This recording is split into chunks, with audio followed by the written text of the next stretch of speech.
Well, thank you so much for having me in your home and having a quick tour of some of your incredible earrings and a bit of how you assemble them. We got to talk on the phone, so I shared a little bit about how the second season of Dialexicon is about folks who work with their hands. And I'm still kind of figuring out how to do that effectively, because a lot of the season one were sort of meaning-making questions. And I'd like to get to something like that, but I'd really love to be present to like the work itself, the sort of hands-on material feel of that. And you shared a lot of that with just describing how assembly happens for this. But you've also referred a number of times to how it makes you feel. And I wonder whether a word like what does the wood or what does the material mean to you? How that how you're drawn to your materials, or how you choose your materials, like the pieces of wood when you start.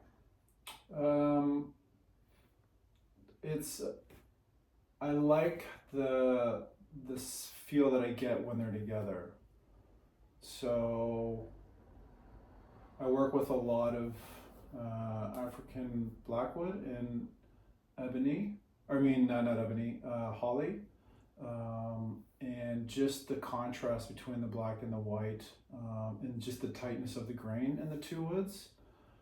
I work a lot with leopard wood as well, and just the pattern. So I don't know, I don't like most woods working together with earrings, like oak and maple, more of the domestic stuff. I like more of, I guess, the exotic side of things. And just when I put the woods together and with the patterns, I feel like there's a connection to it. I really like geometry, working with various types of shapes like that, and minimal design, I guess, and Baja. And I think just connecting to that material and the feel of it does a lot for me. And if I go deeper into the sense of just feeling it, like, it's been really helpful for me to just slow down. Like, I'm a Finnish carpenter.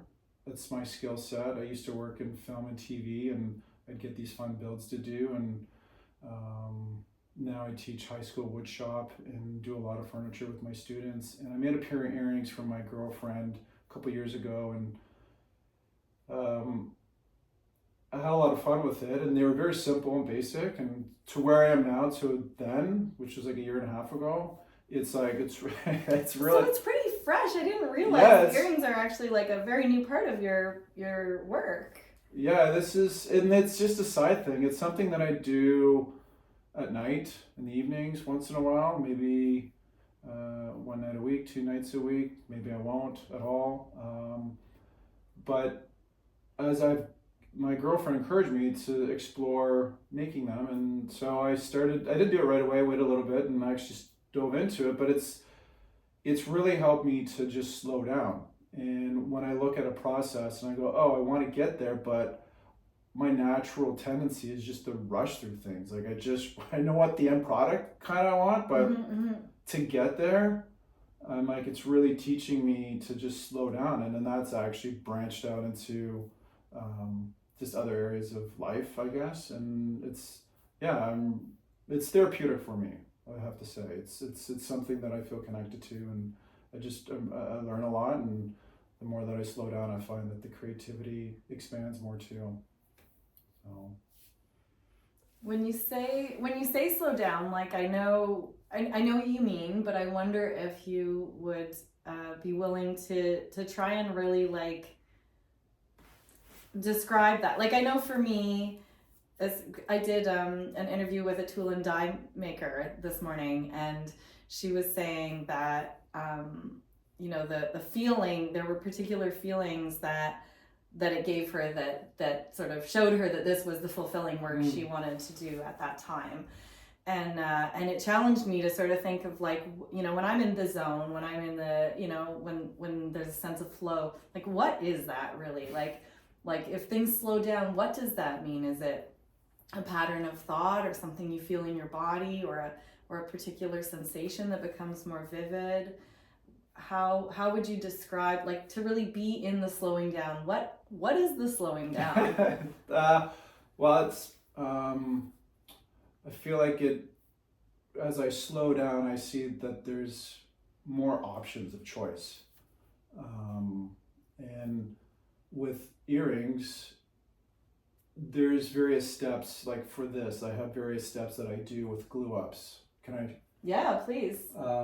We can hold it up, and then I can also take some photographs so that we can see better. So something like this, where I first started out with making strips and then doing different things, and then I got into cross-cutting and making checkers and coming up with designs with checkered earrings. I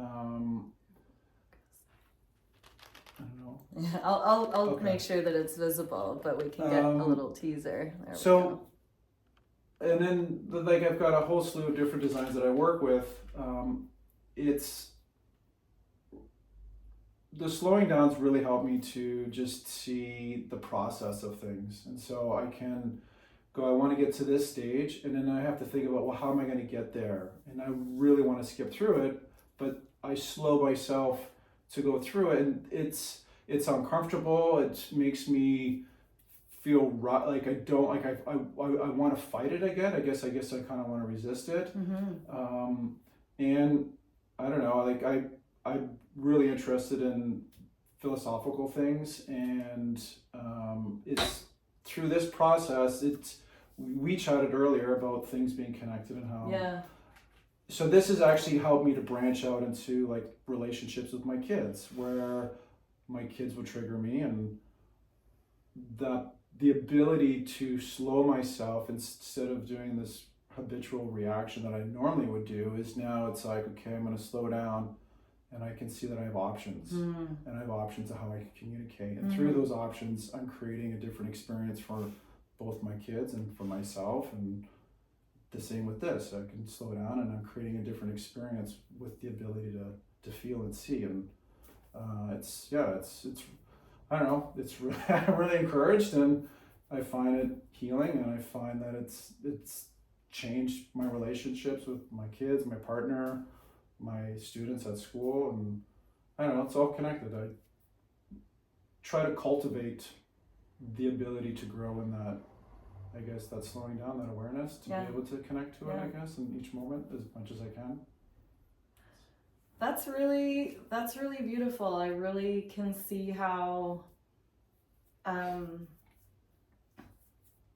when we're whatever the opposite of slowing down is, being on autopilot, maybe, like it feels like there's no option. You just sort of scurry through, you know, tunnel vision. Yeah. But when you can slow down and see maybe the choices, the alternate paths, there's an opening or an expansiveness to that, of being in the moment and comfortable in the moment enough to not just.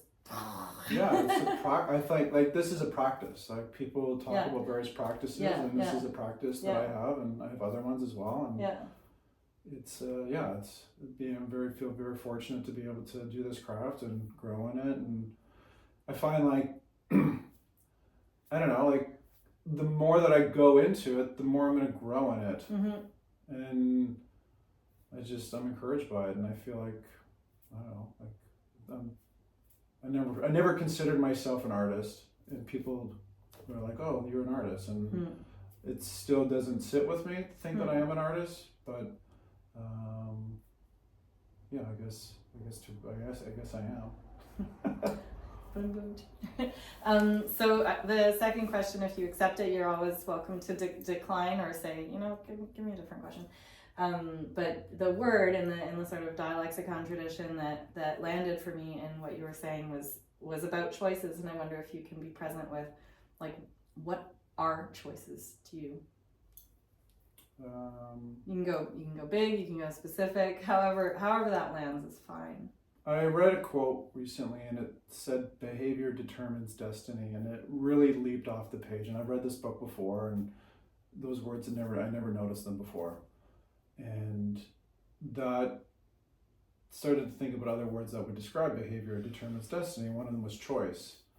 And I think back to the process of slowing down, you're in each moment, and I don't know, I can go, I'm kind of cautious how to share because this is something that I'm really passionate about. It's, I live with complex PTSD, and most people have complex traumas, and I don't know, for me living in that space, I'm regularly, I feel like in a state of fight or flight or freeze, and not thinking that I have options and choices. And for someone that grows up in a traumatic environment, you feel limited to what you're doing. And the process of choice, I feel like, is cultivating. I think choice is cultivated. I think you grow in it. I don't think you can just will it. I think it's through various practices of something like this where you slow down and grow in your ability to be aware. Because now, instead of my kids triggering me where I'm freaking out and losing my shit, I can now communicate to them and say, I'm choosing and saying, hey, like what you're doing right now is really hard for me, and I'm going to get to this spot that you don't want me to and I don't want to, so can we work together? And I feel like that's what choice is just choosing as best as you can in that moment, skillfully, what's a healthy way to respond in each moment. Like, can I share about, I had a tenant that I just evicted recently, and they like really impacted me in a really hard way, where financially, the way they treated me, I felt disregarded by them. And when I went into the apartment to fix it, to clean it up, I was unaware of various things, and it just catapulted me into this fight where I drafted a text to this person with lots of language and lots of things of what I thought, and was very unkind how to communicate. But I felt I was so triggered and so angry, and I sat with myself and I was like, okay, you're gonna regret sending this, and it's probably gonna create an environment where you're gonna go back and forth. And I was like, okay, I don't want to do that. So I stopped, even though I wanted to, and I still didn't, when I stopped, I still didn't feel better. I still felt angry and triggered. And my daughter had a hockey game, and we drove to the hockey game. And in that experience with my daughter, we had a very in-depth conversation where we actually both started to cry. And I believe that if I had sent that text, it would have triggered him. He probably would have responded to me. I would have won in another fight, and I would have been ruminating.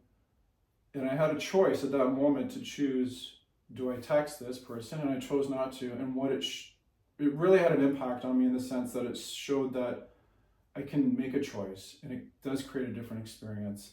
And even though I didn't know what that experience was, but what I did see through it is that it created an environment for my daughter and I to connect, where if I had gone through that text, I don't think that experience would have happened for the two of us. And so it was, I think that the more that I can become present and aware, and I become hopefully more skillful in my choices and how I connect with my partner, my students, people that I engage with on the road that cut me off, and instead of giving me the finger, maybe I do give you the finger, but maybe you blow them a kiss. No, I don't know. Like, I have good days, I have bad days, Truly. and there's days where I still lose my shit on. It's a practice, right? Like, right? Yeah, exactly. And I think just the choice of just being kind to yourself, even though in those moments that you feel like you blew it, right? Like, I don't know. I think there are choices for us, and I think that we can create environments and experiences. Yeah. So. You were gonna say something. Well, I I feel that you as a person, we have options, and through these experiences that I've been having, I've been really encouraged about the choices, that I get to make those choices, and again, just back to the aspect of practice. I feel like I'm rambling, but so there was like a snag. There was like something you were about to say that you don't have to. You can step over it, but you can also say it imperfectly, and we can edit it out. Like this is. I want you to feel that this is your interview. So if there's something that you're like, we can. It's yours, and if you're like, you know what, that went weird, like. I don't know, like this, like through that choice with my tenant, the one thought that I didn't share that I had was I showed compassion to him, even though he, I don't know, like pissed you off. Yeah, he fucking pissed me. He did a lot of shit to me, and there was a lot of anger and towards him. But yet, when I chose not to send it to him, he's an alcoholic, and he's in an environment that he's not well, and so if I sent that would have triggered him and would have probably stimulated him in his anger, and I showed compassion to him at the same time, and I showed myself compassion, and through that I was able to have this experience with my daughter, and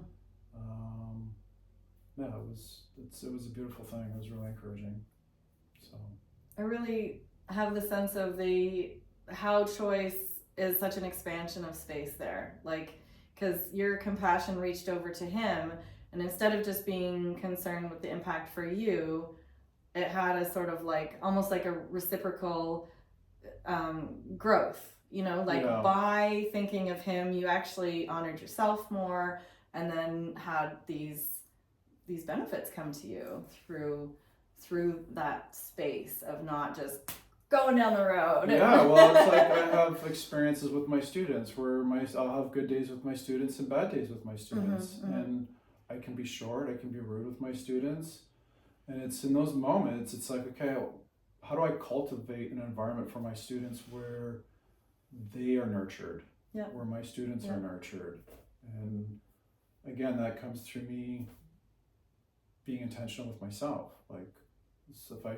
reflect on what environment am I creating for myself? Like, how am I nurturing myself? Like, what are those practices that might benefit me? Maybe there's habits that I'm involved with that aren't beneficial, that maybe I can shift that, and I'm cultivating a change in my energy. And I read something that was like, if you change your energy, you're going to change the energy of someone else. And so I noticed that, like, if I'm in a state of anger, and everybody can experience that, if someone's really angry and intense, that impacts you, right? It changes your energy. Yeah.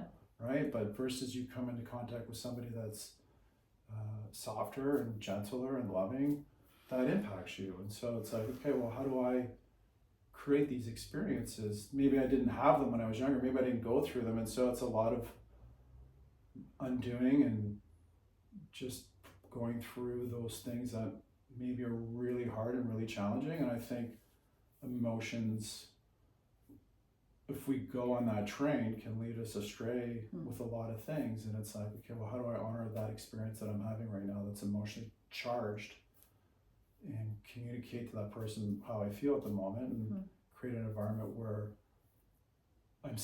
I like the word skillful, responding skillfully. Like, to me, I feel like there's so many ways that you can respond in a moment, but I have a choice, and what's the most skillful choice that I can make in my relationships that I have. And like you said, it's a practice. Like, there's days that are good, and then there's days that are hard, but I've experienced it, so I know it exists.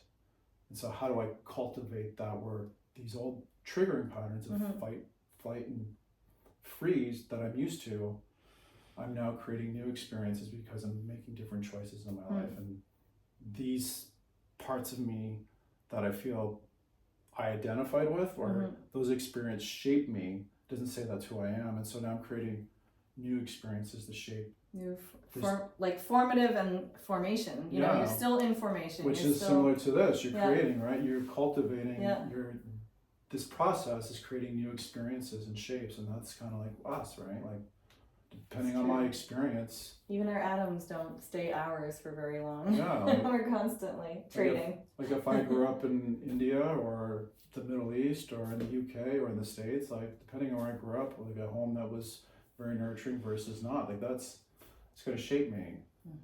So it doesn't mean that that's actually who I am, but it's just, you know, trying to be a little bit more aware as a person. Wow. Well, from glued together bits of wood to, you know, international, universal compassion. I see the connection. It's beautiful. So, yeah, it's, feel very grateful to have this as a hobby and the experience that I've had with working in film and TV, building sets, and now teaching students. It's, yeah, very thankful. Thank you. Yeah, thank you.